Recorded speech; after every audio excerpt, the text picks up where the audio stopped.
20 ans, presque jour pour jour, en septembre de 1992, j'étais sur 2 radios. Je faisais la navette en septembre 2012. Je faisais la navette sur 2 radios. Une qu'on appelait Média Tropical et l'autre qu'on appelle Africa numéro 1, en 1992. J'avais dit que la traite négrière transatlantique est un crime contre l'humanité. J'ai été attaqué, non pas par les Européens, par les Africains, par les Antillais, des avocats antillais qui sont encore à Paris. Une est devenue ministre il y a 3 jours. On était en public. Ils m'ont dit non, monsieur Fassassi, vous vous trompez. La traite négrière ne correspond pas aux critères du Nuremberg pour dire que c'est un crime contre l'humanité. Parce que pour qu'il y ait un crime contre l'humanité, il aurait fallu qu'il y ait une intention bien établie pour exterminer les Africains. Et que ceci n'est pas fondé. Ils m'ont sorti tous les arguments. Mieux, pire, ils sont venus dans certaines de mes réunions m'agresser. Les Antillais, d'autres disaient, comment se fait-il qu'un Africain viendra nous parler de la traite négrière? Sachez-le, en 92, c'était un tabou dans les familles antillaises de parler de la traite négrière. C'était un tabou.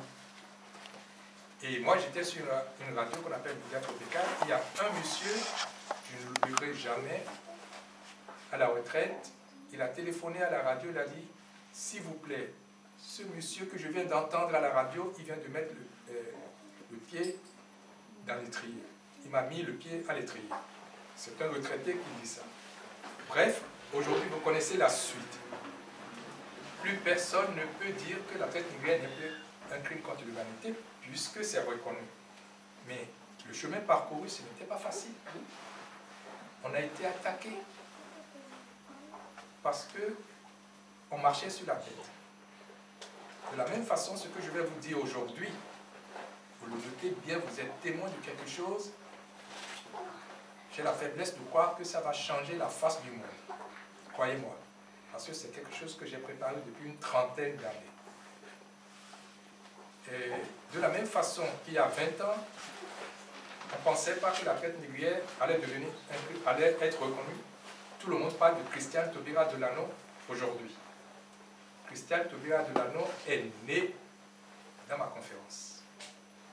Elle était dans la salle lorsque je faisais une conférence à la mairie du 20e arrondissement. J'avais à mes côtés Georges-Paul Langevin, qui est aujourd'hui ministre.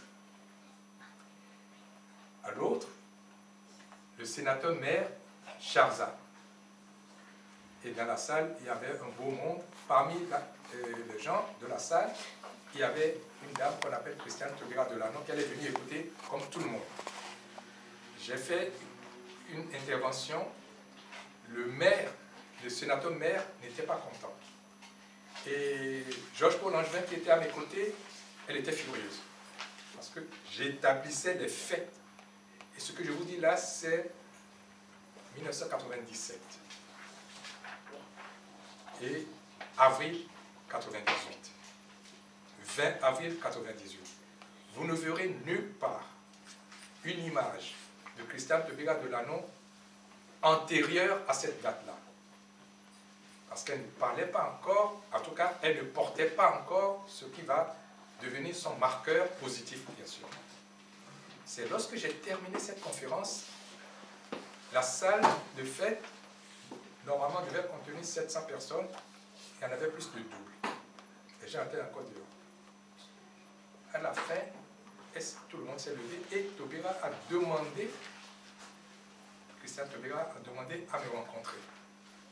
C'est Jolie Valente et Georges-Paul Langevin et Henri Germani, qui l'ont accompagné pour venir me voir. Elle m'a salué, elle m'a remercié, elle m'a félicité, elle m'a posé une question. Tout ce que vous venez de dire, monsieur, est-ce que vous avez des preuves, vous avez de la documentation qui l'atteste? Et c'est Jolie Valente qui lui a répondu.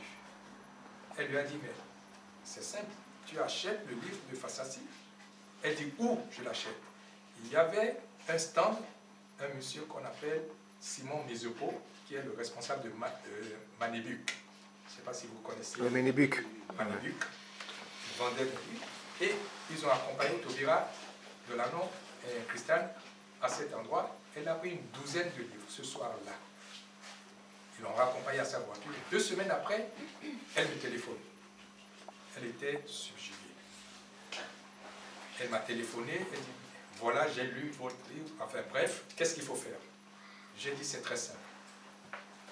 Depuis quelques années, je cherche des élus de la République pour relayer ce que fait le COFAD pour que la traite négrière soit reconnue. Jusqu'à présent, nous avons quelqu'un qui s'appelle Huguette Bello, qui est députée communiste de l'île de la Réunion. Elle fait ce qu'elle peut, mais elle n'a pas assez d'appui parce qu'elle est communiste. Et pour réaliser ce qu'on veut faire, il faut qu'il y ait ce qu'on appelle un groupe interparlementaire. Bref, Taubira a fait et ça a marché. Les résolutions que nous, au COFAD, on a proposées, le groupe socialiste qui voulait aider Taubira, Christiane Taubira, pour réaliser ça, avait posé 2 conditions qui ne nous paraissaient pas acceptables. La première des conditions, il veut qu'on retire de la résolution du COFAD le mot déportation. Ils veulent qu'on retire le mot réparation. Ils veulent qu'on retire le mot transatlantique. Ils veulent parler seulement de toutes les traites. Nous, on s'est concerté, on a fait des navettes, on a vu des députés communistes. Ce que je vous dis là, c'est par écrit, hein, ce n'est pas verbal. Il y a eu des échanges, j'ai des courriers de toutes parts, des députés, ainsi de suite. On a fait la navette, on a accepté que le mot déportation soit retiré. On a accepté que le mot réparation soit retiré. Mais j'ai refusé que le mot transatlantique soit retiré. Dire qu'il s'agit de toutes les traites, non, le COFAD dit non. Parce qu'à l'époque, j'avais déjà publié un livre en 1994. Je faisais allusion à la bulle du pape, mais pas en totalité, parce que je sais que c'était explosif. Personne n'a publié avant moi l'intégralité de la bulle du pape que j'ai publiée en 2002. Personne avant moi. Vous ne verrez pas dans l'histoire l'intégralité de la bulle du pape de 8 janvier 1454. Donc, nous avons refusé que le mot transatlantique soit retiré. Et pour répondre à la personne qui dit toutes les traites, c'était un piège, il ne faut jamais tomber là. Jamais. Parce que nous sommes dans un état de droit en Europe. Si vous voulez obtenir réparation, il faut qu'il y ait une jurisprudence, il faut que ça soit à l'intérieur des lois et des institutions européennes. Si vous parlez de toutes les traites, vous ne pouvez pas plaider devant une juridiction quelconque en Europe pour obtenir réparation. Pourquoi? Parce que le crime ou les réparations devant le juge, ce n'est pas question de temps. Ce n'est pas question de distance. Quelque chose qui s'est passé il y a 10 minutes. 10 minutes. Quelqu'un qui vient, qui vous agresse, qui vous fait du mal ou qui vole votre argent et qui vole votre sac, qui s'en va. Si vous partez 2 minutes après devant le juge, il ne peut pas statuer s'il n'y a pas de témoin s'il n'y a pas de pièces à conviction, s'il n'y a pas de pièces.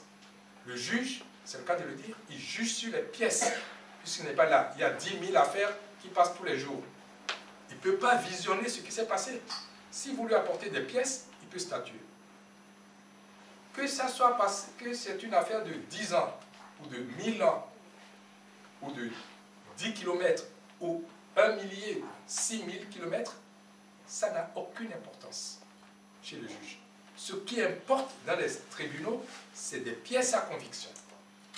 Si vous parvenez à établir, à constituer des pièces devant le juge, vous gagnez votre procès. Donc, il y a des formalismes dans la juridiction.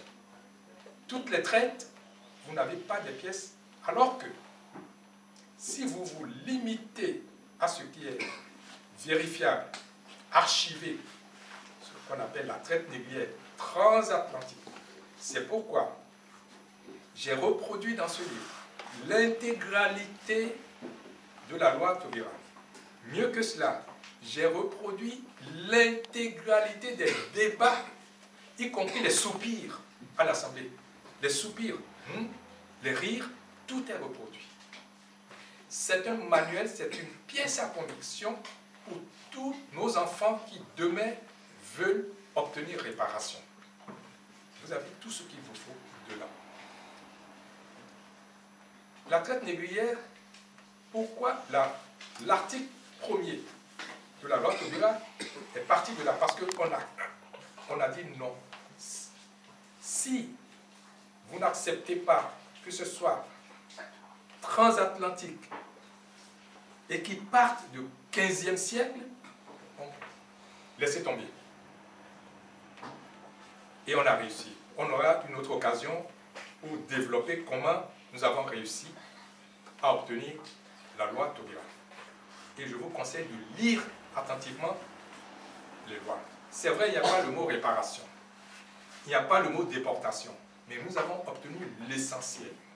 Ce qu'on appelle un frame, un cadre. On a délimité. On ne peut pas nous faire la leçon. Regardez le dos de ce livre. Ce qui est marqué dedans. Le dos. L'image que vous avez là, c'est l'équivalent de Gorée puissance 1000. Vous savez, c'est là où les Arabes enchaînaient les Noirs dans le désert djado-libyen à Mourzouk avant de les livrer dans l'océan Indien. Donc, ce qu'on appelle la traite transaérienne, la traite des Arabes, on ne peut pas l'étudier mieux que moi. Puisqu'en 1985, je suis allé dans ce fort-là, j'ai pris des photos et j'ai demandé au petit-fils du dernier Africain enchaîné dans ce fort-là. Ça s'appelle le marché d'esclaves à Mourzouk. Le bras droit de Kadhafi, Bachir Saleh Béchir, dont on parle aujourd'hui, il était le maire de Mourzouk en 1985. J'ai pu obtenir de lui, Kadhafi était venu avec nous, ils étaient étonnés, j'ai pu obtenir de lui que ceci devienne un musée qu'on n'y touche pas. Donc, les vestiges de la traite des Arabes, ne vous inquiétez pas, je l'ai étudié, j'ai fait ça en long et en large, j'ai fait plus de 20 fois le pèlerinage à la Mecque, je connais ce qui se passe dans les pays arabes, ne vous inquiétez pas. Et si j'ai fait ça, c'est pour montrer au monde, n'oubliez pas la traite transsaharienne.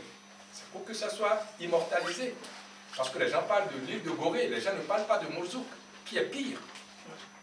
Donc, ça existe. Par contre, ne tombez pas dans les pièges. Le critère de la traite négrière transatlantique, pour que ça corresponde à vous, quand je vous dis que ce que je vais vous dire aujourd'hui, vous êtes témoin de quelque chose, ça va changer la face du monde. Croyez-moi, vous allez voir ce que je vais vous dire. Puisqu'il y a 20 ans, lorsque je disais qu'on va reconnaître la traite, personne ne me croyait. et même à la radio. Il y a une dame qu'on appelle Evie Dali qui animait Africa numéro 1. Le jour où la traite négrière a été reconnue en 99, février 99 à l'Assemblée, elle a hurlé, elle m'a téléphoné, elle a dit c'est pas possible. Lorsque je te recevais ici, personne ne croyait. Bon, c'est fait. C'est la même chose qui va se passer à partir de demain. À Nuremberg, ce qui a fait que les Juifs, la traite et le nazisme, l'action du nazisme, ce qui a fait que c'est reconnu comme crime contre l'humanité et que personne ne peut contester, c'est parce qu'il y a eu un procès à Nuremberg. Et le procès est fondé sur des choses claires et nettes. Il y a eu pour qu'on statue. J'ai expliqué tout ça là dans ce livre. Achetez-le, ça coûte 15 euros, 16 euros. Le péché du pape contre l'Afrique, je vous en prie.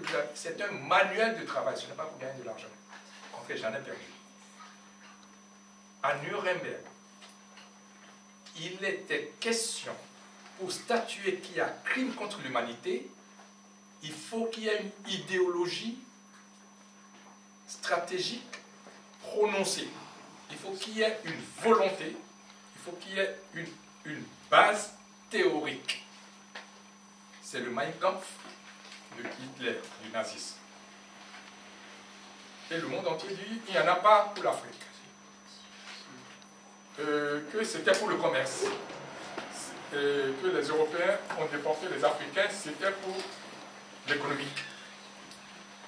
Et que les Africains eux-mêmes se déportaient, ils vendaient les leurs, ainsi de suite. Mais j'avais, moi, depuis 1977, j'avais la bulle du pape dans ma poche. Je cherchais, parce que c'était explosif. On me tuerait.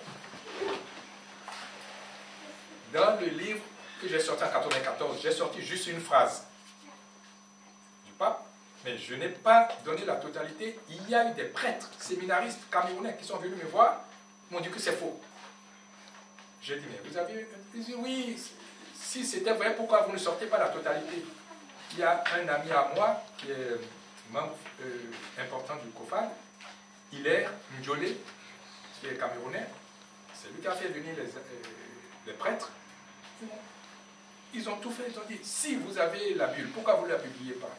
J'ai pris mon temps. Je vous dis ça pour que sachez prendre votre temps. Nos parents ont souffert 5 siècles. Et quelle souffrance, c'est autre chose.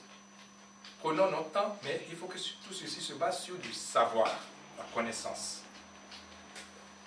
Au tribunal de Nuremberg, il y a eu Mein Kampf de Hitler.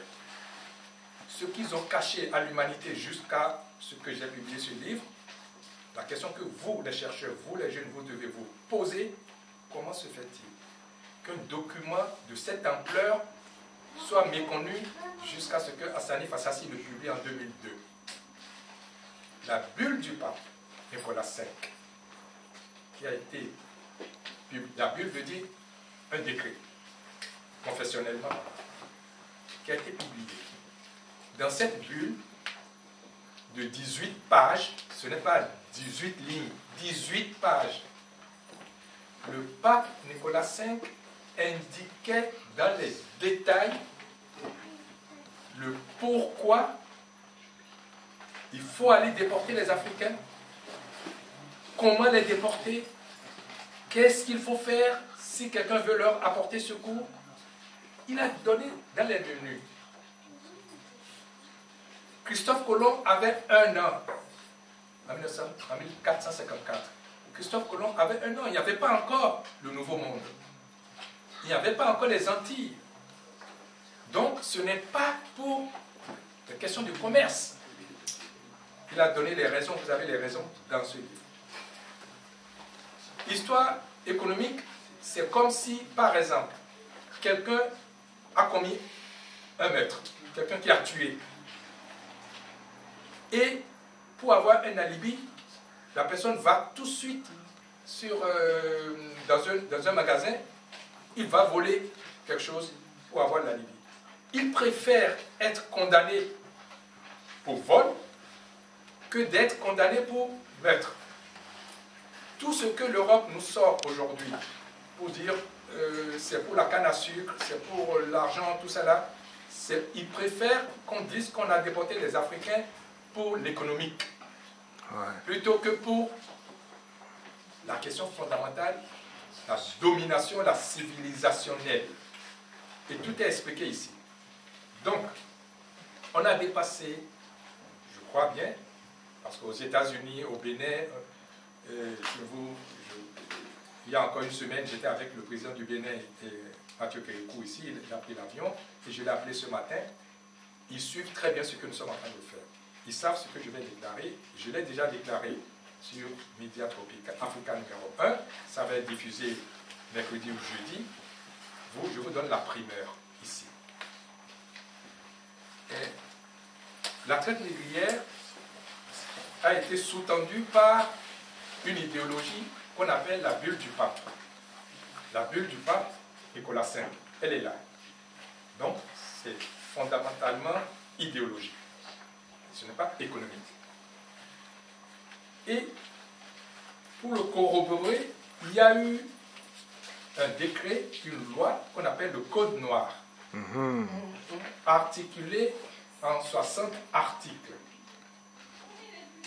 qui donne à l'idéologie le législatif.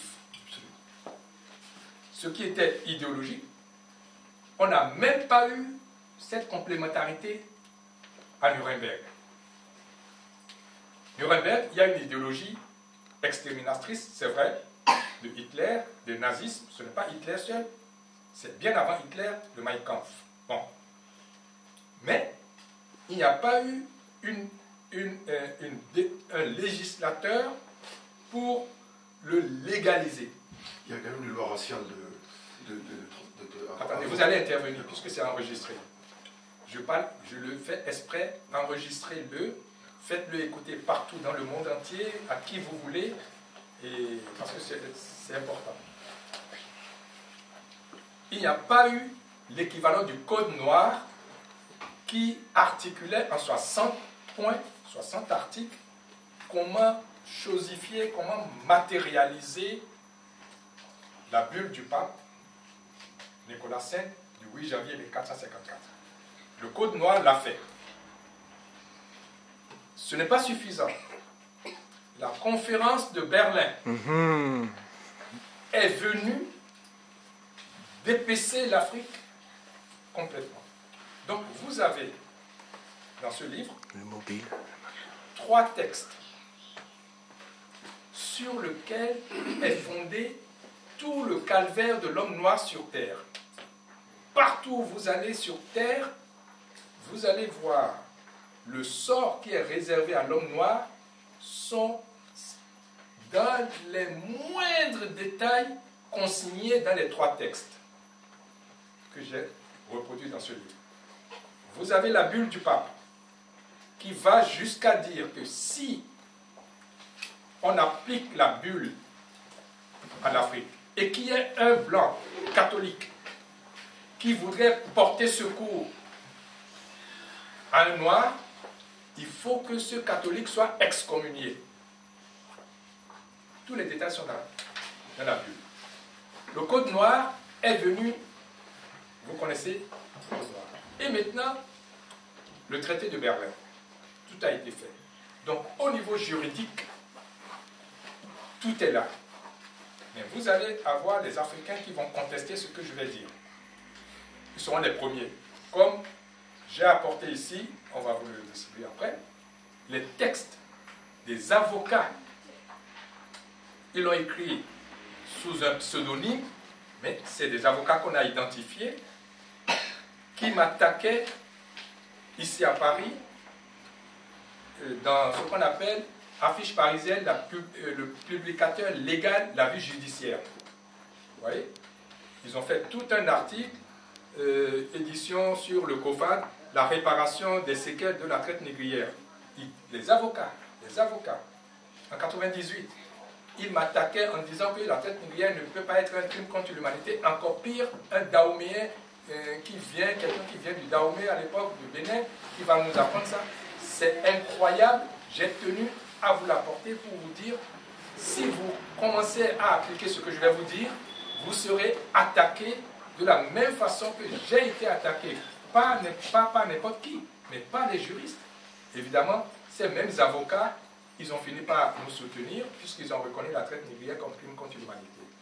J'ai apporté un autre journal d'un Béninois qui dit une honte à 77 trillions de dollars. C'est-à-dire, il s'attaque à ceux qui demandent réparation. Il va dans ces balivernes que les Africains, c'est eux-mêmes qui se sont livrés, qui ont livré, qui ont vendu.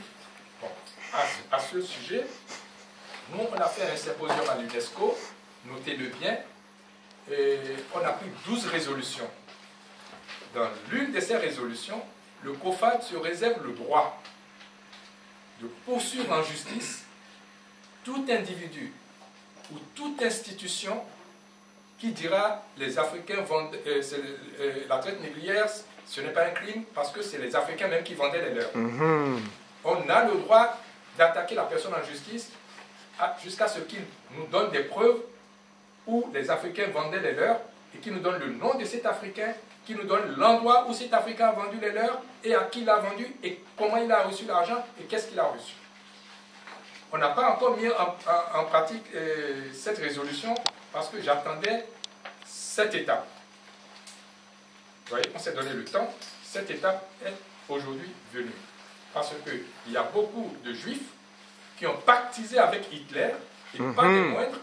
Bien sûr. Mais ça ne viendra à l'idée de personne de dire que les Juifs n'ont pas le droit à la réparation parce qu'il y a eu quelques Juifs qui ont pactisé avec Hitler. Et j'ai donné le nom de ces Juifs dans ce livre. Et des institutions externes, des grandes institutions juives qui ont pactisé avec Hitler, on ne l'a pas fait. Donc, ici en France, il y a eu des collaborateurs, ça n'a pas empêché la France de demander réparation. Donc, il y a eu quelques Africains, ce qui est normal. Au contraire, c'est les exceptions qui confirment la règle, qui ont collaboré, on en trouve partout, mais ça n'enlève en rien 99,99% d'Africains qui ont combattu, qui ont résisté. C'est pourquoi nous sommes là aujourd'hui. Qu'est-ce que je veux vous annoncer, vous qui êtes là aujourd'hui?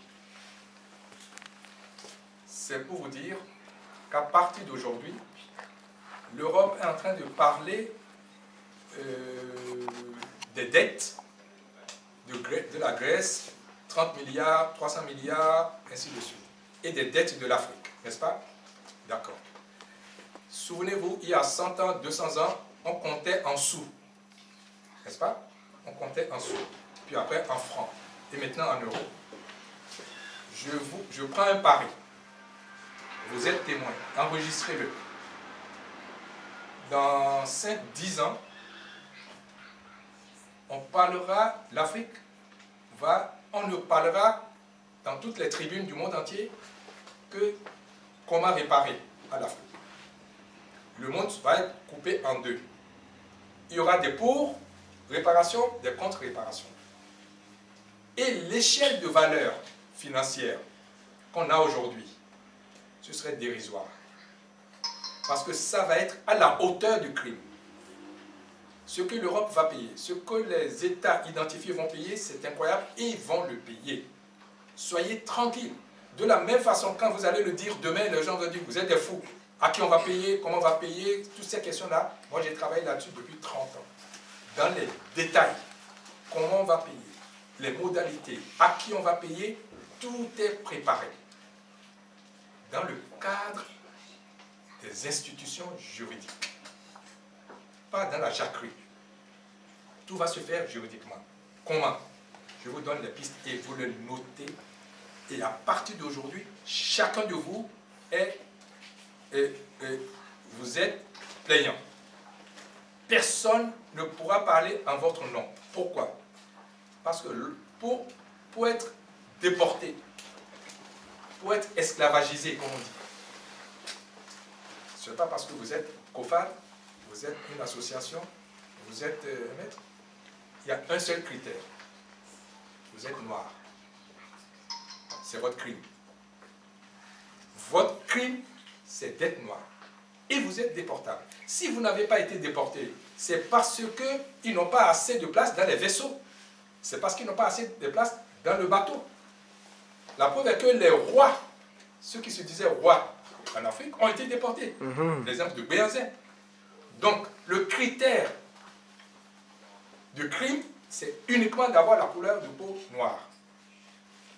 Et de la même façon, le critère d'avoir droit à réparation, c'est votre couleur de peau. Et attention, j'ai expliqué à la page 10 et 11, 12 de ce livre, il y a des blonds sur Terre aujourd'hui aux yeux bleus qui ont des grands-parents noirs.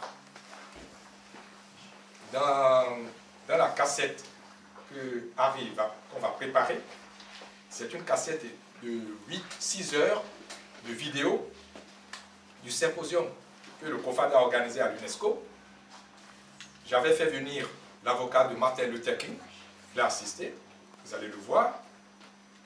Et dans cette cassette vidéo, vous allez voir l'aumônier de Martinique, le père Pierre, qui est blanc. Il a craqué ce jour-là, devant tout le monde. Il dit, vous les Antillais, je vais dire quelque chose que je n'ai jamais dit en public. Depuis 15 ans, j'organise le voyage de Martinique à Gorée. Les gens ne savent pas pourquoi je le fais. C'est parce que j'ai trouvé en 1966 dans mes affaires que mon arrière-grand-père était un Africain, noir. Et on me l'a caché, évidemment, avec 3 générations. Lui, il est devenu blanc. C'est pour vous dire, quand je dis que le critère de réclamer réparation, c'est d'être noir, n'oubliez pas, j'ai très bien expliqué dans ce livre, sur ceux de l'Afrique qu'on achève, il y a des blonds aux yeux bleus, qui sont les forces vives de l'Afrique. Pour peu, il n'y a qu'une seule condition, qu'ils se reconnaissent dans notre cause, et on va mener le combat ensemble. Comment on va obtenir réparation? Concrètement, vous qui êtes ici, à partir de demain, qu'est-ce que vous allez faire? Vous êtes Antillais, vous êtes Guadeloupéen, peu importe, vous avez droit à la réparation. Comment? La déportation des Africains, il y a eu des crimes de sang, de meurtre. Ça, c'est du réseau, du ressort du pénal. C'est du ressort du pénal. Je l'ai étudié, je l'ai préparé, mais ce n'est pas de ça qu'il s'agit aujourd'hui. Il y a un autre volet qui est du ressort du civil. C'est-à-dire quoi? Il y a des Africains qui ont été déportés, qui ont travaillé. Leur travail a été archivé chez la compagnie Beguinsé. Moi, je suis allé à Neuilly, le siège de Beguinsé, sucrière, la compagnie de sucre. Je suis allé les voir. Ils attendent, hein. Ils ont voulu me corrompre. Ils vont payer. Et ils sont prêts même. Il y a le petit-fils qui est prêt. Il veut qu'on fasse ça en catimini. Je dis, il n'est pas question. Vous ne payez rien. Vous ne payez rien au COFAD. Si le COFAD voulait faire ce qu'ils m'ont proposé, vous ne pouvez pas imaginer les propositions que j'ai reçues depuis une dizaine d'années. Ça me servira à quoi? On va lâcher. Le COFAD ne représente personne. Le COFAD, c'est moral. Ce n'est pas des individus. Vous êtes COFADien. Lisez, vous allez vous reconnaître dedans. Comment on va faire? Je parle ici des gens qui ont travaillé, ils ont produit les maîtres pour pouvoir être chez l'assurance, l'OI. Ils avaient besoin des archives. Comment l'assurance va assurer, surtout comment on va payer au roi, comment le roi va payer. J'ai des textes du roi pour payer. Donc tout a été archivé. Donc les Africains qui ont travaillé en Guadeloupe, en Martinique, en île de la Réunion, au Brésil, à Bahamas, en Amérique, tous ceux qui ont travaillé, qui n'ont pas été payés. Et leur travail est archivé à l'heure où je vous parle. On sait que M. Rouget a travaillé pendant 2 ans, 3 ans, avant de mourir, avant d'être malade. Et Rouget a travaillé 6 heures par jour, 6 jours, 7 jours par semaine, avant que le dimanche n'intervienne. C'est facile à trouver. Vous allez au Franc-Bourgeois, vous allez trouver. J'étais en Guadeloupe, à Goubert. Je suis allé voir avec Maître Rode. J'ai pris un exemple concret. Il ne faut pas parler dans le vide. Ce qui est valable pour cette dame est valable pour tous les Antillais et tous les Noirs américains et tous les Africains. J'ai pris un exemple pour qu'on parle concrètement. Et là, j'ai besoin des avocats, des juristes. On va se constituer en comité. C'est des choses très simples à faire. Alors, j'ai remonté, j'ai pris un Africain type en Guadeloupe. Alors, ils m'ont donné son extrait date de décès. C'est en 1865. 7 septembre. Commune, extrait de décès, commune Goubert. Territoire Guadeloupe. Le 7 septembre 1865, à 21 h, est décédé Vénus, âgée de 76 ans, née en Afrique, fille de parents inconnus. Bon. Lorsque moi j'ai eu ça entre mes mains,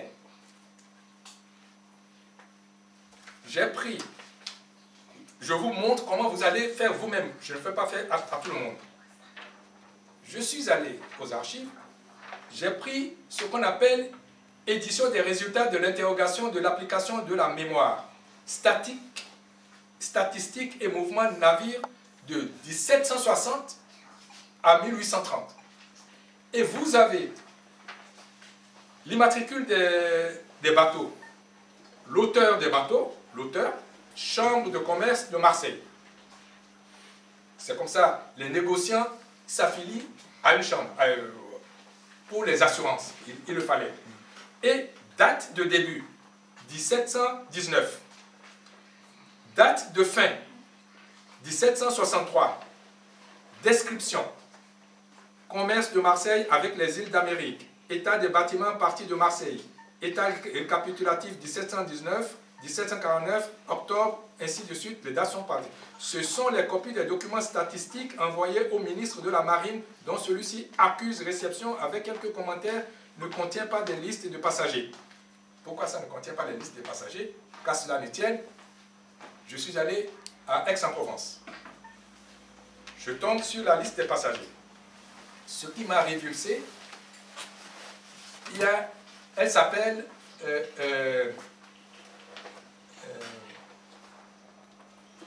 Vital. Vital, c'est le nom du maître. Mais lorsque j'ai vu le nom d'Afrique, il s'appelle Lavani. Ils ont écrit L-A-W-A-N-I. La France prononce V. Alors qu'en réalité, c'est Lawani. Vous allez au Bénin, la famille Lawani, il y en a partout. Je pars au Bénin, je confonds avec l'IFAN. Grâce à Joseph Ndiaye, à l'IFAN, à Dakar, je tombe sur la famille Lawani et je tombe sur la date. Parce que cette dame qui est décédée 7 septembre 1875, c'est enregistré, ce que je dis, c'est important. C'est important, c'est pourquoi je veux que vous l'enregistriez. Si en 7 septembre 1865, elle a 76 ans, donc elle est née en 1785, 84, on va chipoter sur 1 ou 2 ans. Et quand moi je vois ici 1719, les gens qui ont été rasés dans un village qu'on appelle Sakété, à moins de 40 km de Porto Novo. Et nous avons le récit de cette razzia. Lorsqu'ils ont été rasés, la première chose, ils ont été dénudés complètement pour casser le moral. Ils ont été embarqués. En tout cas, on a suivi l'itinéraire et on est tombé. Et moi, je suis reparti en Guadeloupe avec Joby Valente, justement. Je suis reparti en Guadeloupe. Lurel, qui est devenu ministre par hasard, il nous a reçus avec Maître Rode, Félix Rode, et sa fille Brigitte Rode.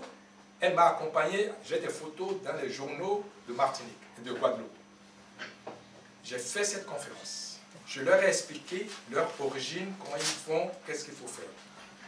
C'est pour vous dire que c'est facile à remonter. Qu'est-ce qu'il faut faire? Vous vous appelez Roger Harry.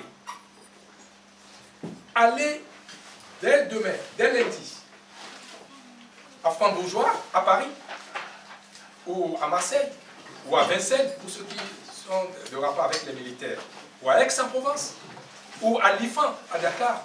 L'essentiel, c'est que vous sachiez qu'à partir d'aujourd'hui, nous ne demandons pas réparation pour la déportation des Africains. Nous ne demandons pas réparation, nous demandons... Qu'est-ce que nous demandons? Quoi? Nous demandons restitution. Notez le mot. Nous demandons restitution. C'est-à-dire, quelqu'un, mon grand-père, qui a travaillé, et Beguinsé a reconnu son travail, il a archivé pour être payé par le roi, pour être payé par la France. Il a travaillé combien d'années? On l'a dans les archives. À l'époque, il y a 100 ans, il y a 150 ans, il a travaillé, disons, 7 ans. Parce que la moyenne d'âge des Africains déportés, c'est 7 ans. Pourquoi? Quand ils sont malades, ils ne sont pas soignés, ils sont achevés. Parce que le maître ne va pas perdre le temps, d'abord, pour soigner quelqu'un qui ne va pas travailler, il va lui donner encore des médicaments, on les empoisonne, on les tuait. En tout cas, ils mouraient à la tâche. Mais quand même, il y a 7 ans, moyenne d'âge. Il y en a qui ont fait 20 ans, il y en a qui ont fait 1 an ou 2 ans. Mais devant la juridiction, devant les tribunaux, il faut être précis. Si vous trouvez que M. Rouget, venu d'Afrique, de parents inconnus, prêt, mais il a travaillé, ou elle a travaillé, parce que les femmes aussi travaillaient, vous l'identifiez. Ce que je vous demande, ce que le COFAD vous demande, ce n'est pas d'aller devant les tribunaux seulement. Remontez dès maintenant votre généalogie. Une fois que vous avez votre généalogie, vous êtes sûr que vos parents, ou votre parent, ou les deux, grand-mère, grand-père, a travaillé.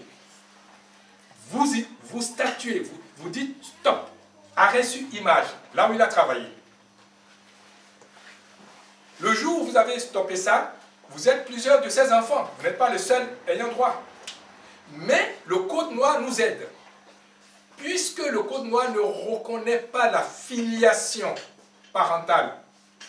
Un Africain déporté, c'est un mâle. Sa femme, c'est une femelle. Ce n'est pas marié. Donc les enfants sont automatiquement esclaves.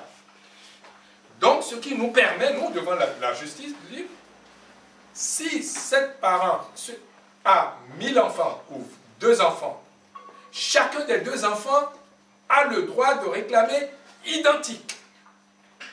Si Harry réclame, si à l'époque, il y a 100 ans, c'est 20 sous, on va confier, parce qu'il y a 2 institutions que vous allez solliciter à partir de maintenant. Les institutions juridiques, les juristes, et les institutions techniques financières. C'est-à-dire 20 sous, il y a 100 ans. Il y a 100 ans, c'est 20 sous. Vous confiez tout de suite aux financiers de vous aider à calculer 20 sous dans la BNP, l'équivalent de la BNP du roi, tout est là, chambre de commerce, 20 sous, il y a 150 ans. Ça devient combien aujourd'hui? Avec les agios, tous les calculs, c'est facile à faire. Vous faites parler l'ordinateur.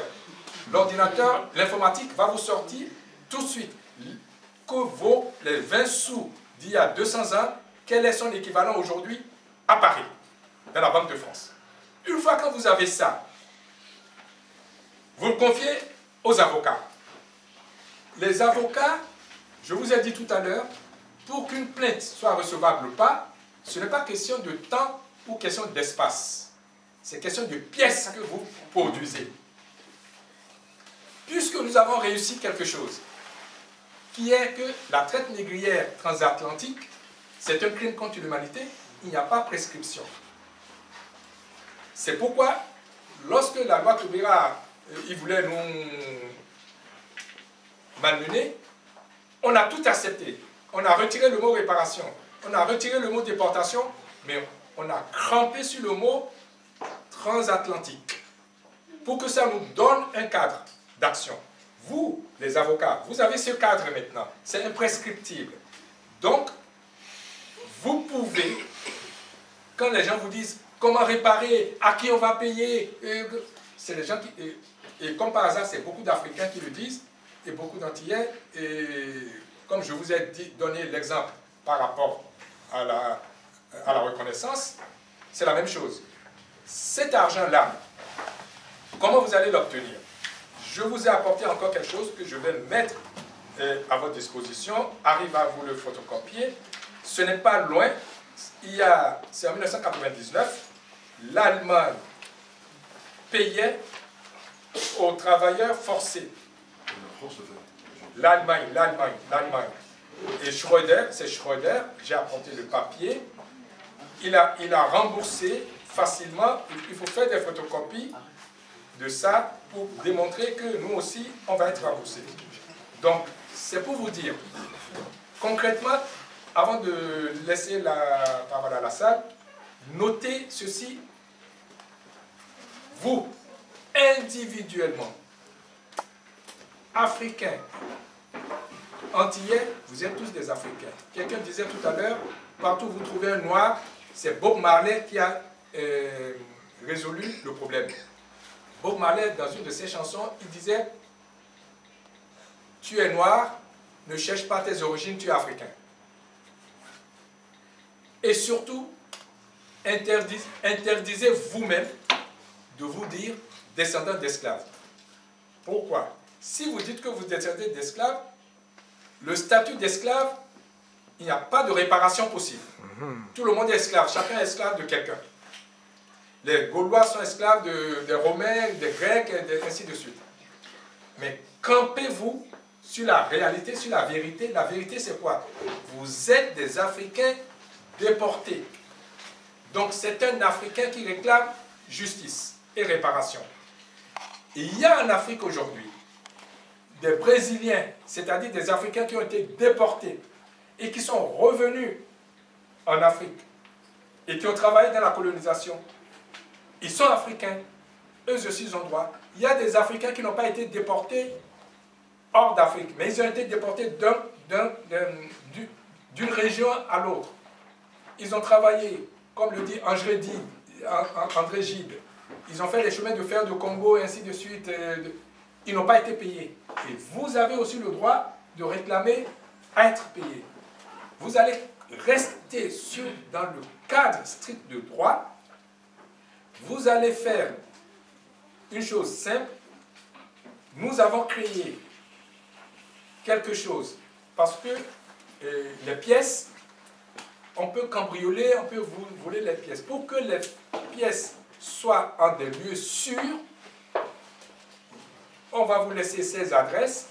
Ça s'appelle Panthéon Négro-Africain, Karim Da Silva, Kofad, place Jean Bayol, Porto Novo, République du Bénin. Il y a le email, c'est-à-dire, nous voulons demander à l'humanité tout entière, partout dans le monde entier, si vous avez des témoignages de vos parents, faites une photocopie, gardez l'original ou la photocopie chez vous et envoyez-le, c'est pour le mettre en des lieux sûrs.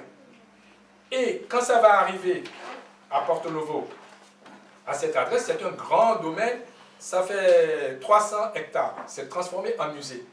Il y a l'auditorium, j'en ai parlé avec le président Kérékou, vous l'envoyez là-bas, vous avez une copie. Vous avez une copie en Martinique, vous avez une copie en Guadeloupe, vous avez une copie à Paris, et vous avez une copie partout, mais pour être sûr, envoyez-le là-bas, ça veut dire que au moins, dans le pire des cas, vous laissez une lettre, un testament à vos enfants.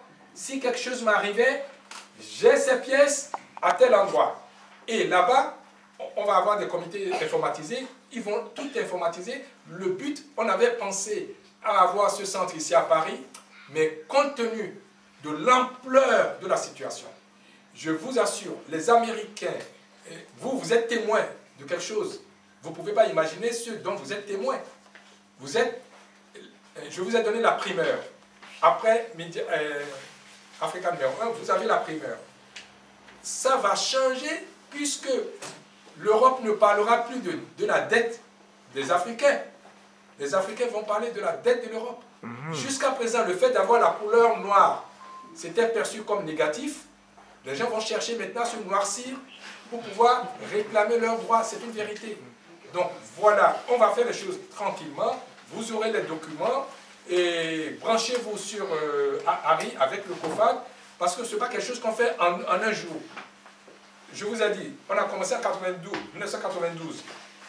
On a eu la chance de tomber sur une dame magnifique, Taubira Delano, qui a porté l'affaire avec Huguette Bello. Je leur rends hommage dans ce livre. Et maintenant, la balle est dans votre camp. C'est vous-même, allez trouver votre généalogie et communiquez-le au COFAG. Je vous remercie. Merci.